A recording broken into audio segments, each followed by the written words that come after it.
সবাইকে ধন্যবাদ, অভিনন্দন এবং শুভেচ্ছা। আজকের আমাদের আলোচ্য বিষয় গণিত সৃজনশীল এসএসসি সাজেশন 2026, একটা বৃত্ত অধ্যায়। সৃজনশীল প্রশ্নে একটা উদ্দীপক থাকে।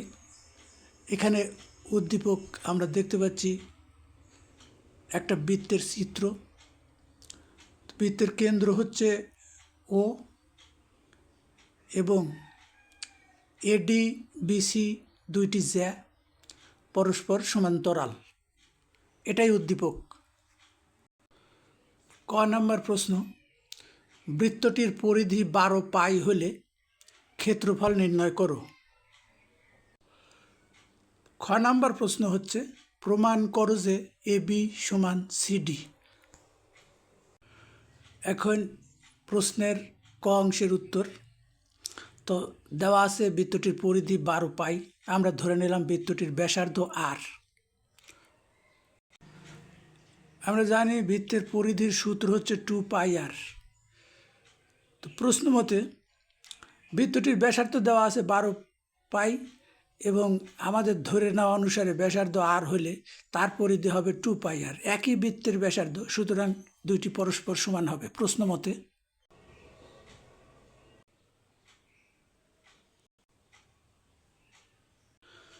বৃত্তের ব্যাসার্ধ পেয়েছি 6। এবার বৃত্তের ক্ষেত্রফলের সূত্র হচ্ছে পাই আর স্কোয়ার। পাইয়ের মান 3.1416 এবং আর এর মান 6।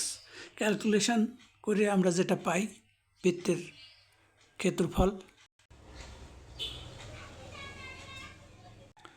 আমরা ক নাম্বার প্রশ্নের উত্তর পেয়েছি।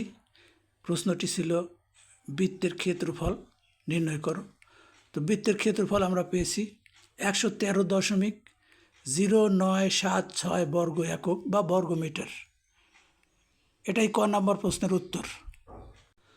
এবার খ অংশের প্রশ্নের উত্তর আমরা দেব। খ প্রশ্ন হচ্ছে এবি এবং সিডি পরস্পর সমান প্রমাণ করতে হবে। তো চিত্রে আমরা দেখতে পাচ্ছি এবি এবং সিডি ও কেন্দ্র বিশিষ্ট বৃত্ত। উদ্দীপকে বলা আছে এডি এবং বিসি সমান্তরাল। তো আমরা চিত্রে এবিসিডি একটি অন্তর্লিখিত চতুর্ভুজ।